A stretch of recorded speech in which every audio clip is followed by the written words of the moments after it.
नमस्कार प्यारे बच्चों। आज मैं भावना लाड़ आप लोगों के लिए हिंदी की इस कक्षा में कक्षा 11वीं विषय हिंदी के अंतर्गत पाठ गलता लोहा का भाग 2 लेकर एक बार पुनः उपस्थित हूँ। इस पाठ के रचनाकार शेखर जोशी जी हैं। तो चलिए बच्चों, पहले हम जान लें कि पिछले भाग में हमने क्या पढ़ा। पिछले भाग में हमने पढ़ा कि गलता लोहा पाठ शेखर जोशी जी के द्वारा एक सामाजिक यथार्थ को अर्थात सामाजिक सच्चाई को दर्शाती कहानी है, जिसमें उन्होंने जातीय अभिमान के टूटने का और उसे नए रूप में ढलने का मार्मिक चित्रण किया है। कहने का अर्थ यह है कि हमारे समाज में पहले जाति के आधार पर वर्ग भेद था। बच्चों के मन में बचपन से ही ये बात डाल दी जाती थी कि वह उच्च जाति में उनका जन्म हुआ है और उन्हें आगे चलकर कोई भी उच्च जाति का उच्च वर्ग का कार्य ही करना है। इस प्रकार से उनके अंदर जातीय अभिमान पनपता था। लेकिन किस प्रकार से यहाँ पर जातीय अभिमान एक बच्चे का टूटा है और वह एक रचनात्मक कार्य में लग गया है, इसे यहाँ पर मार्मिक चित्रण इसका किया गया है। और साथ ही इसका गलता लोहा से इसकी तुलना की गई है। गलता लोहा अर्थात जिस प्रकार से जब तक लोहे को तपाया नहीं जाता है तब तक उसमें कठोरपन होता है और उसके गलने के बाद ही, उसके पिघलने के बाद, उसको गर्म करने के बाद ही वह मनचाहे रूप में उसे आकार दिया जा सकता है। तो यहाँ पर गलता लोहा पाठ एक रूपक है। इस पाठ में दो मित्र मोहन और धनराम के जातीय पेशे को बताया गया है। मोहन एक वंशीधर नामक पुरोहित का पुत्र है, जिसके प्रति समाज में उसे यह अधिकार प्राप्त है कि वह किसी अच्छे पद पर ही आसीन होगा और नाम कमाएगा। उसके विपरीत धनराम लोहार एक मेहनतकश एवं मजदूर वर्ग का परिवार का बच्चा है और इस कारण से लोग उसे मंदबुद्धि मानते हैं और बचपन से ही उसके मन में भी यह बात बैठा दी गई है कि वह कभी भी मोहन की बराबरी नहीं कर सकता है। इस प्रकार से उसने अपनी पढ़ाई छोड़कर अपना पैतृक पेशा अर्थात अपने पूर्वजों का पेशा लोहारी ही उसने अपना लिया और एक दिन दोनों मित्र अपनी विद्यालय की यादों में खो जाते हैं। गोपाल सिंह की दुकान से हुक्के का आखिरी कश खींचकर त्रिलोक सिंह स्कूल की चार दीवारी में उतरते हैं। त्रिलोक सिंह मोहन और धनराम के शिक्षक हैं। तो गोपाल सिंह अर्थात एक व्यक्ति की दुकान है, उस पर हुक्का पीकर त्रिलोक सिंह स्कूल की चार दीवारी अर्थात स्कूल के में प्रवेश करते हैं। थोड़ी देर पहले धमा चौकड़ी मचाते, उठापटक करते और बाँस के पेड़ों की टहनियों पर झूलते बच्चों को जैसे सांप सूंघ गया है। जैसे ही मास्टर त्रिलोक सिंह कक्षा में उपस्थित होते, धमा चौकड़ी मचाते हुए उठापटक करते हुए बच्चे जैसे बिल्कुल शांत हो जाते, मानो उन्हें सांप सूंघ गया हो। सांप सूंघना यहाँ पर एक मुहावरा है जिसका अर्थ है बिल्कुल शांत माहौल हो जाना। कड़े स्वर में वह पूछते हैं, प्रार्थना कर ली तुम लोगों ने? वह यह जानते हुए कि यदि प्रार्थना हो गई होती तो गोपाल सिंह की दुकान तक उनका समवेत स्वर पहुँच ही जाता। समवेत का अर्थ है एक साथ, अर्थात बच्चे मन ही मन सोचते हैं कि यदि हम प्रार्थना कर लेते तो निश्चित ही गोपाल सिंह की दुकान तक उसका एक स्वर पहुँच ही जाता।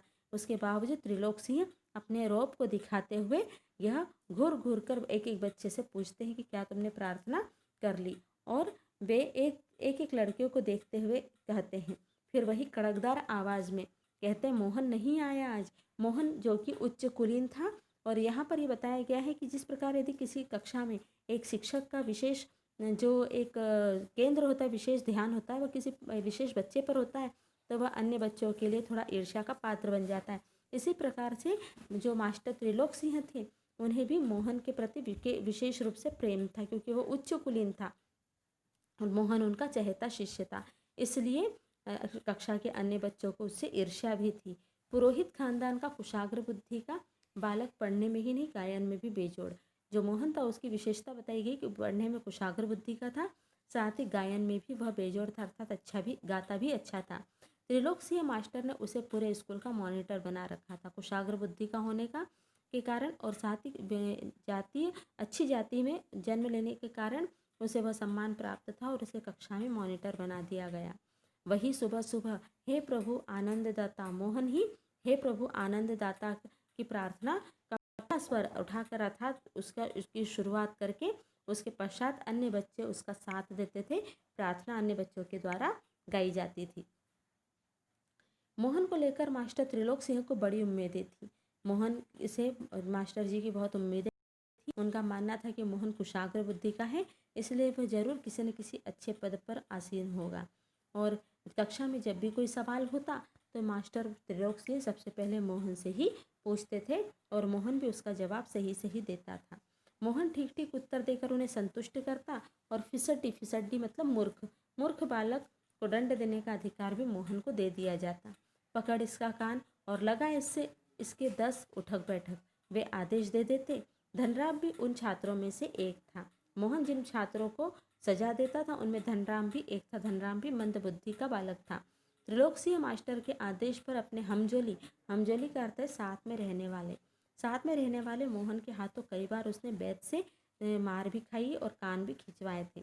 मोहन के प्रति उसे थोड़ी बहुत ईर्ष्या जरूर थी, लेकिन इसके बावजूद धनराम प्रारंभ से ही उसे अपने स्नेह और आदर का भाव रखता था, क्योंकि धनराम के मन में बचपन से ये बात डाल दी गई थी कि वह उच्च कुलीन नहीं है, निम्न जाति का है। इसलिए मोहन के प्रति आदर के भाव उसके मन में थे। इसका एक कारण शायद यह था कि बचपन से ही उसके मन में बैठा दी गई जातिगत हीनता के कारण धनराम ने कभी मोहन को अपना प्रतिद्वंदी नहीं समझा, बल्कि वो इसे मोहन का अधिकार समझता था। वो उसका मानना था कि अच्छे कुल में जन्म लेने के कारण मोहन को अधिकार है कि इस प्रकार से वो मॉनिटर बने, इस प्रकार से सभी का उसके प्रति प्रेम रहे। बीच बीच में त्रिलोक मास्टर का यह कहना था कि मोहन एक दिन बहुत बड़ा आदमी बन जाएगा। और जब मास्टर त्रिलोक सिंह यह कहते थे तो धनराम के मन में यह बात और भी पक्की हो जाती थी कि निश्चित ही मोहन उससे अधिक कुशाग्र बुद्धि का है, वह मोहन की बराबरी कभी भी नहीं कर सकता। और धनराम वह गांव के दूसरे खेतीहर या मजदूर परिवार के लड़कों की तरह किसी प्रकार तीसरे दर्जे तक ही स्कूल का मुंह देख पाया, अर्थात धनराम अधिक नहीं पढ़ पाया। त्रिलोक सिंह मास्टर कभी कभार ही उस पर ध्यान देते थे। एक दिन ही अचानक उन्होंने पूछ लिया, धनुआ, धनुआ यहाँ पर अपमानित बोध करते हुए उसे कहा जाता है, अपमानित स्वर में कहा जाता है कि जरा 13 का पहाड़ा तो सुना। 12 तक का पहाड़ा तो धनराम जैसे तैसे याद कर लिया, लेकिन 13 का पहाड़ा उसके लिए पहाड़ हो गया। पहाड़ होना अर्थात बहुत मुश्किल कार्य होना। 13 एकम 13, 13 दूनी 24। जैसे ही वह गलत बोलता, सटाक एक संटी अर्थात एक लकड़ी उसकी पिंडलियों पर मास्टर साहब ने लगाई थी। पिंडलियाँ अर्थात घुटने के पीछे का हिस्सा, तो मास्टर साहब के द्वारा लगाई जाती और वह टूट गई। और गुस्से में मास्टर साहब ने उसे ही आदेश दिया कि जा नाले से एक अच्छी मजबूत संटी तोड़ कर ले आ और फिर मुझे 13 का पहाड़ा मैं तुझे याद करवाता हूँ। तो इस प्रकार से उसे उसकी मार के उपरांत लकड़ी टूट जाने पर उसे लकड़ी लाने के लिए कहा गया। त्रिलोक सिंह मास्टर का यह सामान्य नियम था, सजा पाने वाले को स्वयं ही अपना हथियार जुटाना होता था। यह कक्षा का नियम था कि जो सजा पाता था उसे अपना हथियार अर्थात मार खाने के लिए लकड़ी स्वयं ही लानी पड़ती थी।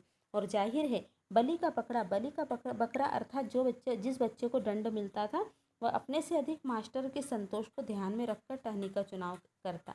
बच्चों का शिक्षक के प्रति इतना उनके मन में सम्मान था कि वह कभी भी शिक्षक को दुखी नहीं, नाराज़ नहीं करना चाहते थे, भले ही उन्हें उसके लिए शारीरिक कोई भी दंड दिया जाए। तो वे मास्टर जी की संतोष को ध्यान में रखते हुए मोटी टहनी का चुनाव करते थे, जैसे कि वह अपने लिए नहीं बल्कि किसी दूसरे को दंडित करने के लिए हथियार का चुनाव कर रहे हों। इस प्रकार से इस पंक्ति से छात्रों का शिक्षक के प्रति प्रेम और आदर दिखाई देता है। धनराम की मंदबुद्धि रही हो या मन में बैठा हुआ डर कि पूरे दिन घोटा लगाने के बाद भी वह 13 का पहाड़ा याद नहीं हो पाया था, धनराम की मंदबुद्धि कह सकते हैं एक कारण हो सकता है, या उसके मन में जो डर बैठा था शिक्षक के प्रति, इस कारण से भी वो पहाड़ा नहीं याद कर पाया।